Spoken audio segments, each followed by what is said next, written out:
कभी सोचा है कि क्यों कभी कभी सब कुछ होने के बाद भी इंसान अकेला महसूस करता है? घर हो, लोग हो, रिश्ते हो, दौलत हो, फिर भी दिल में एक खालीपन क्यों रहता है?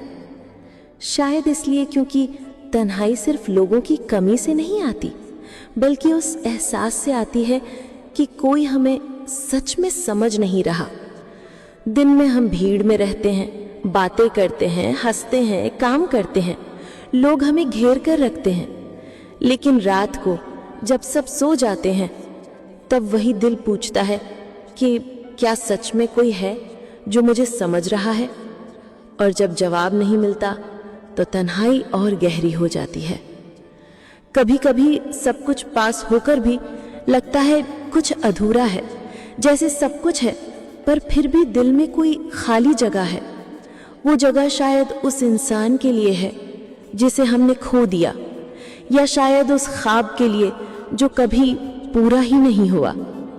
लोग कहते हैं भीड़ में रहो तो अकेलापन नहीं सताता, लेकिन सच्चाई ये है सबसे बड़ी तन्हाई भीड़ में ही महसूस होती है, क्योंकि वहाँ हर कोई होता है सिवाय उस एक इंसान के जिसकी हमें सबसे ज्यादा जरूरत होती है।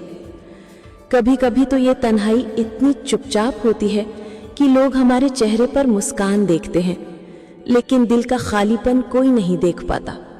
हम हंसते रहते हैं लेकिन अंदर से टूटे हुए रहते हैं, और यही तन्हाई का सबसे बड़ा दर्द है।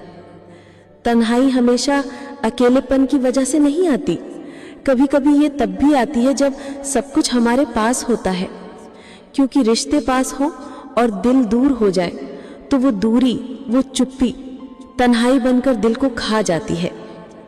कभी सोचा है क्यों हम भीड़ से निकलकर खामोशी ढूंढते हैं? क्यों हमें अपने कमरे की चारदीवारी सबसे सच्ची लगती है? क्योंकि वहाँ कोई दिखावा नहीं होता, वहाँ सिर्फ हम होते हैं और हमारी तन्हाई। और सच कहूँ, तन्हाई हमेशा बुरी नहीं होती। कभी कभी यही तन्हाई हमें सिखाती है कि हमारा असली सहारा कोई और नहीं, बस हम खुद हैं। ये हमें मजबूर करती है कि हम अपने भीतर झांकें, अपने डर को समझें और अपनी कमजोरियों से लड़ें। लेकिन फिर भी जब ये रात में हमारे पास बैठती है तो ये दर्द देती है। दिल कहता है सब कुछ होते हुए भी मैं अधूरा क्यों हूं? और शायद यही सवाल हमें रुला देता है। तो हाँ, कभी कभी सब कुछ होने के बाद भी तन्हाई साथ रहती है, क्योंकि तन्हाई इंसान की सबसे पुरानी और सबसे सच्ची साथी है। लोग आते हैं, जाते हैं, ख्वाब पूरे होते हैं, टूटते हैं, लेकिन तन्हाई हमेशा हमारे साथ चलती है। और शायद यही वजह है कि तन्हाई से भागा नहीं जा सकता, क्योंकि वो हमारी परछाई की तरह है, हमेशा साथ रहती है, चाहे हमारे पास सब कुछ क्यों ना हो।